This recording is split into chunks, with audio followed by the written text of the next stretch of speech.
Dear students, in the last modules we studied about crime and theories of crime. After studying this module, you shall be made acquainted with what is modus operandi and the importance of modus operandi.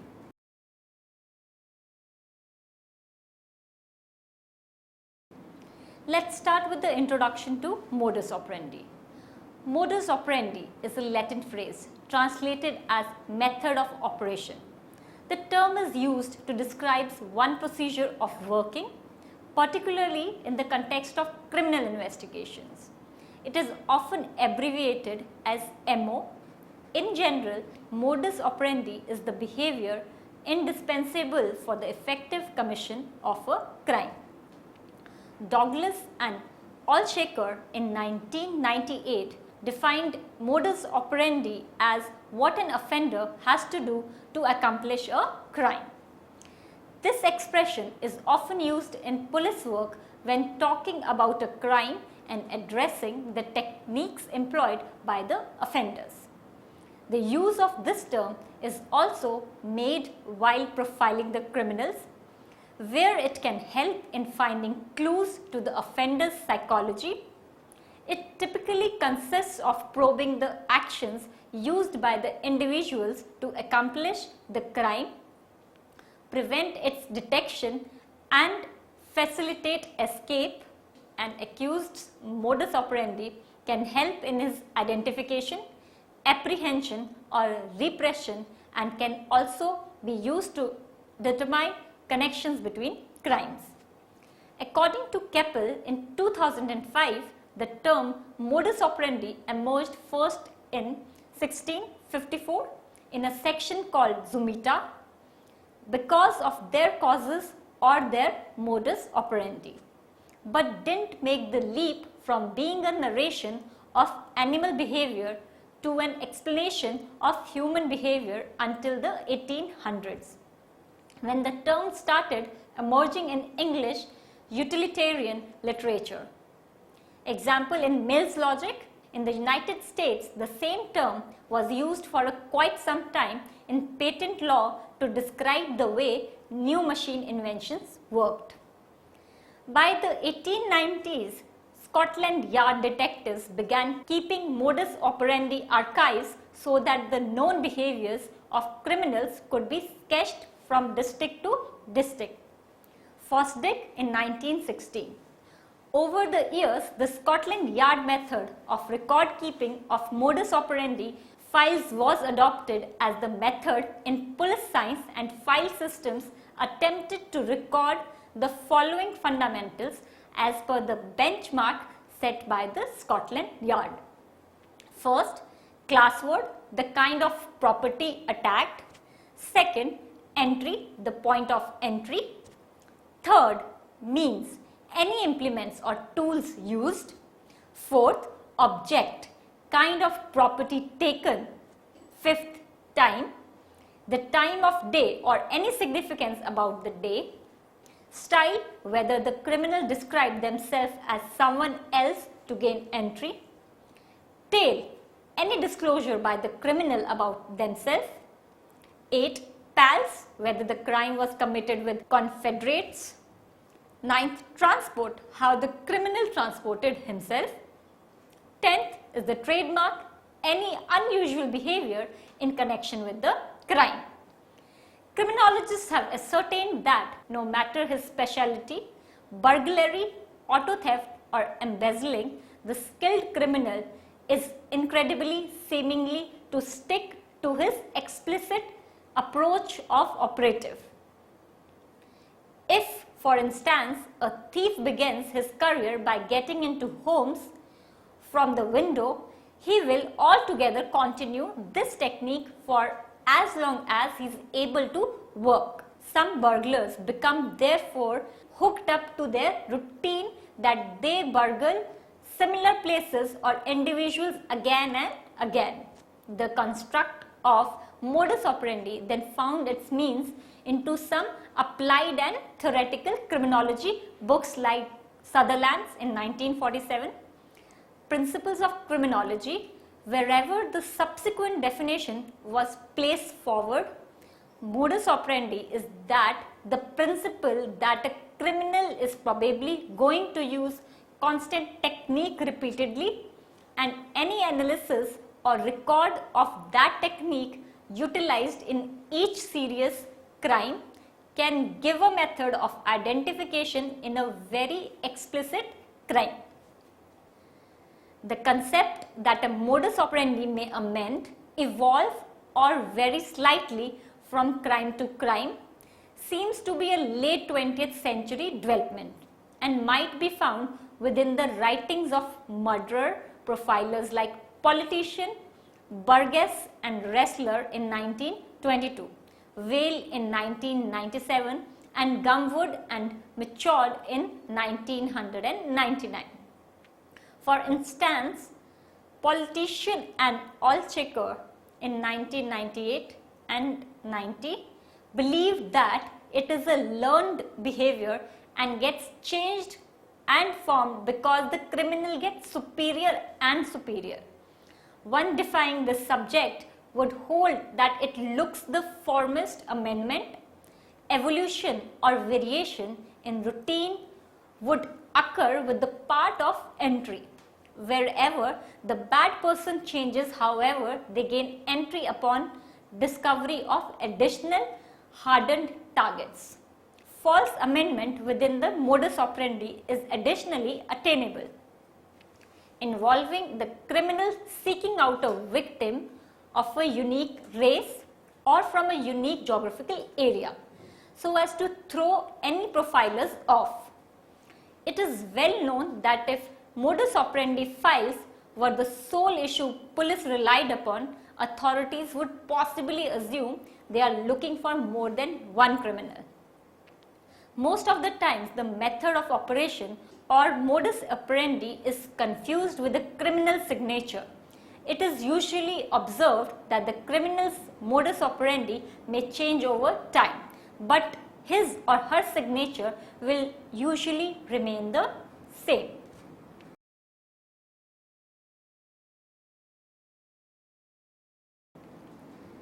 Now we will discuss about the principle of modus operandi. A criminal finds a particular technique in committing a criminal offense effective, and by making use of that technique, he will do his job or the crime while not being caught, and then he has no reason to vary the strategy utilized by him. In cases of murder, wherever the assassin used same weapon, say a knife, for example, and also the same methodology of committing a criminal offense, like stabbing in the back, shows that there is only one perpetrator of these cases. There is a distinct method in however every criminal functions, and it's known as modus operandi.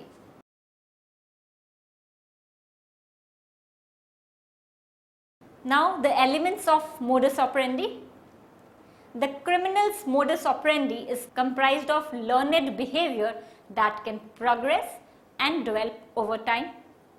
Modus operandi is dynamic and always changing with experience, therefore it becomes highly unlikely to find a connection between the cases using modus operandi. Modus operandi is not static and gets refined over time as an offender becomes more acknowledgeable, sophisticated and confident. It can also become less proficient and less dexterous over time, decompensating by the virtue of a warning mental state, etc. In either case, an offender's modus operandi behavior is functional in nature. It most often serves first protection of offender's identity, successful accomplishment of crime, facilitation of offender's escape. Now, how police uses modus operandi? Police can use the modus operandi information in apprehending the criminals and more so in obtaining the investigative leads. The police can find recurring patterns of crime committance that reveal a criminal's modus operandi. For instance, the point of entry, instruments used, time of the day when the crime was committed, and means of transportation used by the offender. By determining repetitive patterns, the police can exclude criminals from their investigation who are known to use different methods with a differently demonstrated modus operandi, as well as can link seemingly irrelevant cases. Now, what are the problems with the modus operandi system? According to criminal investigation specialists John E. Douglas and Stephen A. Douglas, former chief of the Inquiring Support Unit of the Federal Bureau of Investigation Academy, and Corin Moon, the procedure conjointly features variety of drawbacks for investigators, putting an extreme amount of implication thereon. As recommended by them, the procedure is dynamic, thus its changes reinforce the criminal's experiences. As an example, a beginner thief might use force to interrupt a glass, fearing the noise might alert somebody.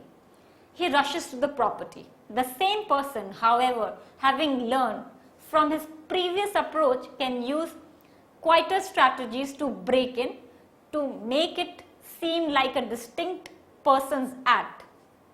Imprisonment is additionally a reason to vary procedure because the previous methodology has proved unsuccessful. Modus operandi is often regarded equivalent to success of crime.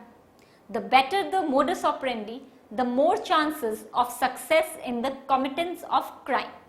It depends on various factors like, first, victim location selection, means of attack, use of weapon, planning, means of transport, valuables taken, and the evidence left behind. Then signature is considered to be equal to needs and patterns of offender like wound patterns, sex acts, means of control, rituals, talk, second souvenirs taken, and evidences destroyed. The signature is usually referred to as a trademark or calling card and reflects a compulsion on the part of criminals to travel on the far side, simply committing the crime, to express themselves in how that reflects their temperament, not their whole personality in some psychological sense. However, one thing regarding the addictive, repetitive, or compulsion oriented, a part of their character. The core of a signature can never amend, said by Keppel in 2005, though it can worse over time. Example, grievance of the victim might increase from victim to victim. Stephen A. Douglas et al. In 1992 regarded the signature as communicative of violent fantasies that progress incrementally over time.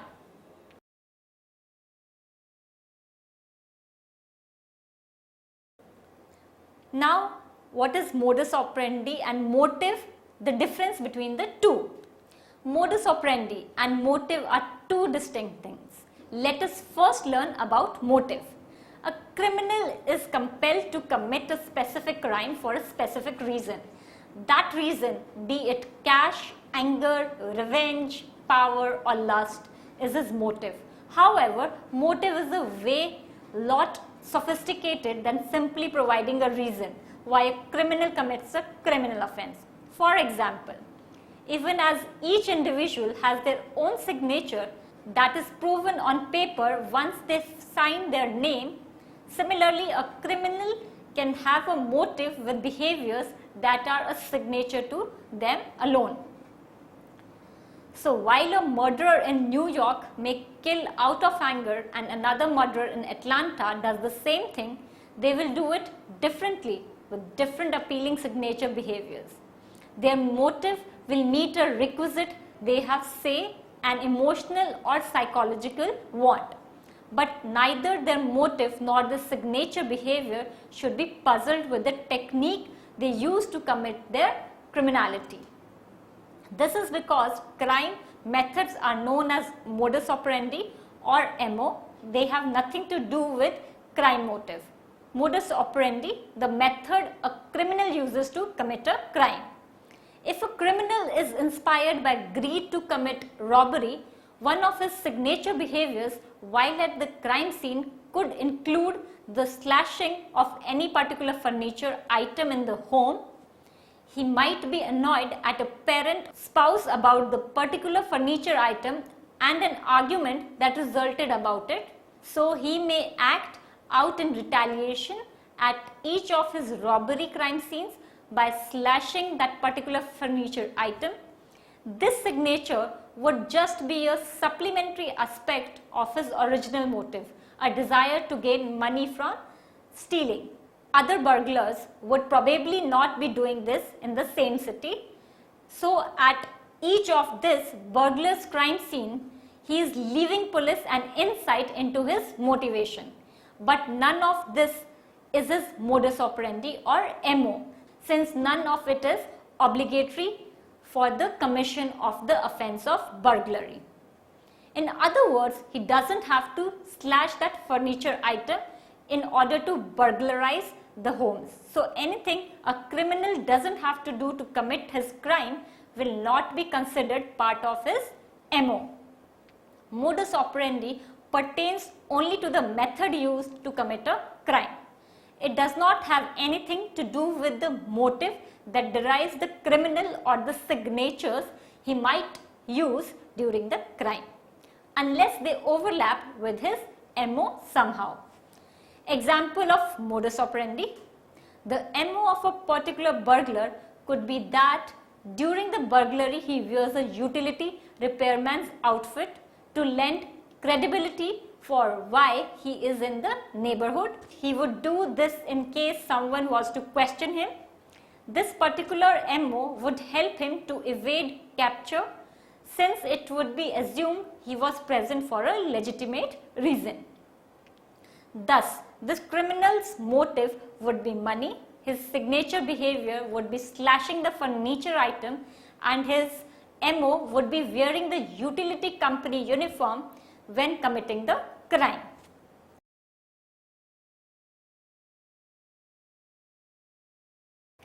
We'll end this module with the summary. Modus operandi is a process in which an action or procedure is executed by a person as a matter of habits, etc. Modus operandi of crime aids to identify the individual behind such crime, as different individuals have their own exclusive way of doing things or executing crimes.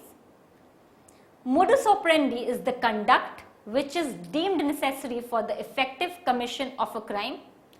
Douglas and Allshaker in 1998 defined MO as what an offender has to do to accomplish a crime. This expression is often used in police work when talking about a crime and addressing the techniques employed by the offenders. The use of this term is also made while profiling the criminals, where it can help in finding clues to the offender's psychology. It typically consists of probing the actions used by the individuals to accomplish the crime, prevent its detection, and facilitate escape. An accused's modus operandi can help in his identification, apprehension, or repression, and can also be used to determine connections between crimes. It is also used in criminal profiling, where it can help in finding clues to the offender's psychology. Police can use the modus operandi information in apprehending the criminals and more so in obtaining the investigative leads. The criminal's modus operandi is comprised of learned behavior that can progress and develop over time. Modus operandi or MO is dynamic and always changing with experience. Therefore, it becomes highly unlikely to find a connection between the cases using MO. Modus operandi is not static and gets refined over time as an offender becomes more knowledgeable, sophisticated, and confident. It can also become less proficient and less dexterous over time, decompensating by the virtue of a warning mental state, etc.